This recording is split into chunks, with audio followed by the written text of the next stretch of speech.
Krishna.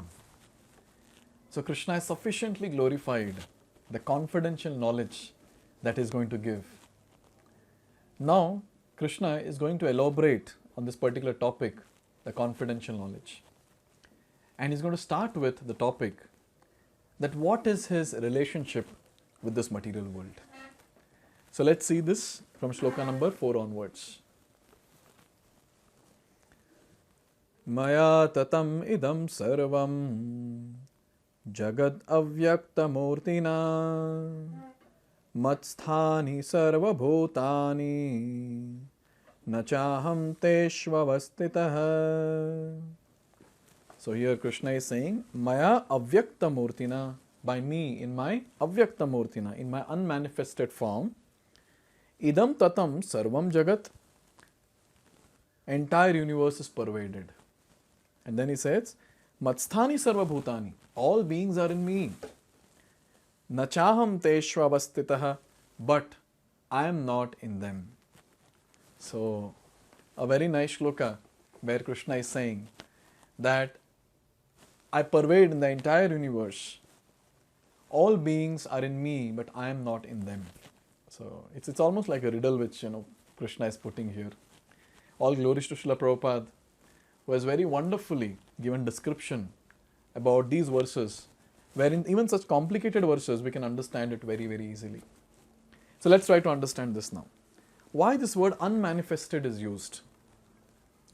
So a nice shloka from Bhakti Rasamrita Sindhu which says, Atha Shri Krishna Namadi na bhaved grayam indriye sevon mukhe hi jivhado swayam eva spuratyada. So this particular shloka says, Atha Shri Krishna Nam Adi, that is Lord Krishna's name, form, qualities, pastimes, abode, all of that. Atha Shri Krishna Nam Adi na bhaved grayam indriye. These material senses cannot actually perceive them, capture them. Sevon mukhe jivhado swayam eva spuratyada. But then when we start serving the Lord by chanting the holy names of the Lord through the mouth, accepting or honoring prasadam, and doing various other services, when Lord is pleased, what happens? Swayam eva spuratyada. He actually manifests himself. So basically, the point is that these name, form, qualities and pastimes of the Lord cannot be understood by the material senses. This is a clear fact, because our material senses are actually basically jada. They're dead. How can matter capture spirit? And here we're talking about the Supreme Spirit. How can matter capture Supreme Spirit? Then how can we actually perceive the Lord? Is it possible? Yes. Brahma Samhita says, Premanjana churita bhakti vilochanena Santa sadaiva hridayeshu vilokayanti Yam shama sundaram achintya gunaswarupam Govindamadi purusham tamaham bhajami. So here it is said that only to one who is engaged in pure devotional service under proper guidance he is revealed. One can see the Supreme Personality of Godhead Govinda always within himself and outside himself if one has developed the transcendental loving attitude towards him. Prema Anjana. If his eyes are anointed with love, if he has got that loving attitude, then yes, he'll be able to see Krishna everywhere, within and without, all the time. So Krishna is actually unmanifested in this world. But then for the devotees who are in love with Krishna, for him, Krishna manifests himself in front of such devotees. So, hope you understand now what is meant by unmanifested form of the Lord. So, he is not visible to everyone. He is just manifesting himself for his pure devotees. Thus, for people in general, he is not visible. Here it is said that although he is all pervading, everywhere present, he is not conceivable by the material senses. This is indicated here by the word avyakta murtina or unmanifested. Now let's talk about the next one. That is, all beings are in me. What does that mean? Everyone is in me. What does that mean? Here it is said that although we cannot see him, everything is resting in him. Like we have discussed in the 7th chapter, the entire material concept manifestation is combination of the material energy of the Lord or Bahiranga Shakti and the spiritual energy of the Lord or Antaranga Shakti. superior spiritual energy and inferior material energy. Just as sunshine is spread all over the universe, the energy of Lord is spread all over the creation, and everything is resting in that energy. So it's not that in the body of the Lord everything is resting. Obviously, the energy and energetic are not different. Like for example, we cannot separate the sunshine from the sun. So like that, we cannot separate energy from Krishna. So they are actually one. But then at the same time, they're different also. So as we have studied spiritual energy and material energy, these two energies actually make up this entire creation, be it spiritual world or material world. Obviously, spiritual world is exclusively spiritual energy, material world is material energy, and then there are living entities, the superior living entities who are there. So here we understand that everything in this world is just resting on Krishna's energies, be it spiritual or be it material. So this statement makes a lot of sense. All beings are in me. To make this statement true, Krishna ate mud once. He ate the mud, and then Mother Yashoda, she came and she asked, Krishna, did you eat mud? And mud is there inside, and he's saying, no.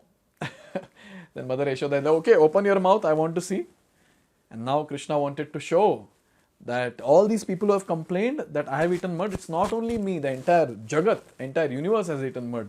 And then Krishna opened his mouth, and Mother Yashoda could see everything in the mouth. The entire cosmic manifestation was in the mouth of Krishna. And Krishna is telling, it's not me alone, Maya, everyone has eaten mud.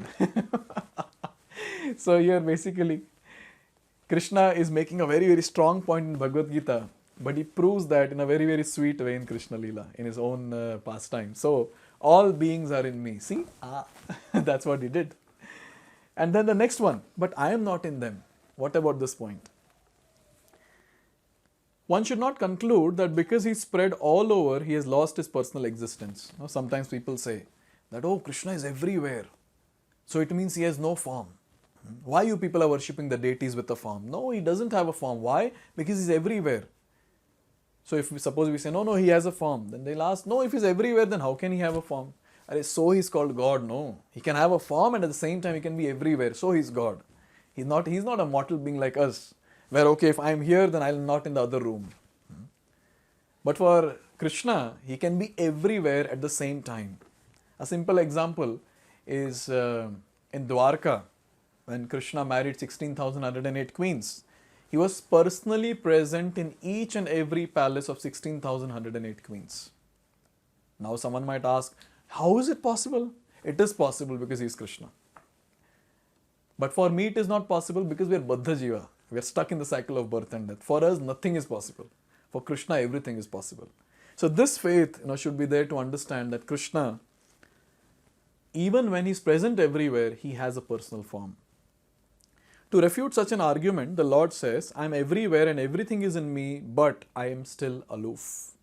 A nice example is given here. A king heads a government which is but the manifestation of king's energy. The different governmental departments are nothing but the energies of the king, and each department is resting on the king's power. But still one cannot expect the king to be present in every department personally. A very, very simple example to understand. So government's influence is there throughout the entire country. So that doesn't mean the president or prime minister has to be present everywhere. Like for example, now some law is put in some particular place. So the cops will take care of that. That is particularly very, very nicely executed. For that, the president or the prime minister or the ones who have made that law need not come personally to check, oh, is it taken care or not. So the same thing. Krishna's energies are pervading everywhere. And that's how we understand that Krishna's energies are everywhere, but Krishna is aloof from all this. As a person, he is aloof.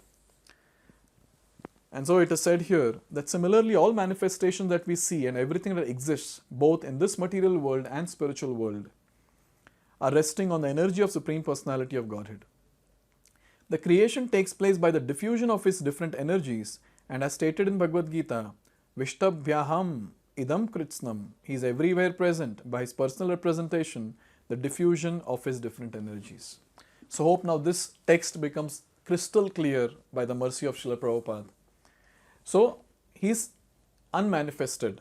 So hope we understand this. Our material senses cannot perceive him. Only when we get Prem Anjana, when our eyes are anointed with love, we'll be able to see Him, we'll be able to perceive Him. And then all beings are in me.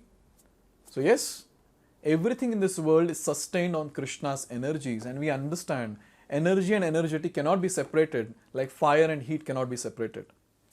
But I am not in them. But as a person, he is in Goloka Vrindavan.